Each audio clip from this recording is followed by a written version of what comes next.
അപ്പം നമ്മുടെ സബ്സ്ക്രൈബർ കിട്ടി ഒരു ബട്ടർ പേപ്പർ ഉണ്ടാക്കുമോ എന്ന് ചോദിച്ചിട്ടുണ്ടായിരുന്നു. അപ്പം നമുക്കിതൊരു ബട്ടർ പേപ്പർ ഉണ്ടാക്കാം അല്ലേ. ഉണ്ടാക്കാൻ ഭയങ്കര എളുപ്പമാണ് കേട്ടോ. ഇതുണ്ടാക്കാൻ വേണ്ടി ഒരു A4 ഷീറ്റ് എടുത്തിട്ടുണ്ട്. എന്നിട്ട് പിന്നെ ഇതിനകത്ത് നമ്മൾ സാധാരണ വെളിച്ചെണ്ണയില്ലേ, ആ വെളിച്ചെണ്ണ എന്നിട്ട് ഇതുപോലെ തേച്ച് കൊടുക്കണത്. ഇതുപോലെ കയ്യിലെടുത്ത് നന്നായിട്ട് എല്ലായിടത്തും ഫുള്ളായിട്ട് അങ്ങോട്ട് തേച്ച് കൊടുക്കണം. പിന്നെ കേക്ക് ഉണ്ടാക്കാനാണെങ്കിൽ വെളിച്ചെണ്ണ ഉപയോഗിക്കാൻ പാടില്ല കേട്ടോ. നമ്മുടെ റിഫൈൻഡ് ഓയിലില്ലേ, അത് തന്നെയാണ് സൺഫ്ലവർ ഓയിൽ.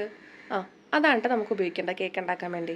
ഇത് പിന്നെ ക്രാഫ്റ്റ് വർക്കിനായതുകൊണ്ടാണ് കേട്ടോ വെളിച്ചെണ്ണ എടുത്തേക്കണത്. ദേ ഇങ്ങനെ മൊത്തത്തിൽ തേച്ച് കഴിയുമില്ലേ നന്നായിട്ട് അപ്പുറത്തെ സൈഡിലും ആയിട്ടുണ്ടാവും.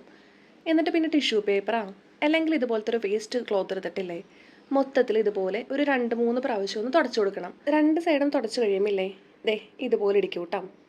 എന്നിട്ട് പിന്നെ ഒരു 10-15 മിനിറ്റ് ഒന്ന് നന്നായിട്ട് ഉണക്കാൻ വെച്ച് കഴിഞ്ഞാൽ ആ ബാക്കിയുള്ള എണ്ണയും കൂടി അങ്ങനെ മാറിക്കോളും. അപ്പോൾ നമ്മുടെ കയ്യിലൊന്നും പിന്നെ എണ്ണ ഒട്ടിപ്പിടിക്കുകയുമില്ല. അപ്പോൾ ഇത്രേ ഉള്ളൂ, ഭയങ്കര സിമ്പിളല്ലേ, നമുക്ക് വീട്ടിൽ തന്നെ ഉണ്ടാക്കിയെടുക്കാമല്ലോ. അപ്പോൾ വീഡിയോ ഇഷ്ടമായിക്കാൻ സബ്സ്ക്രൈബ് ചെയ്യാൻ മറക്കരുതേ.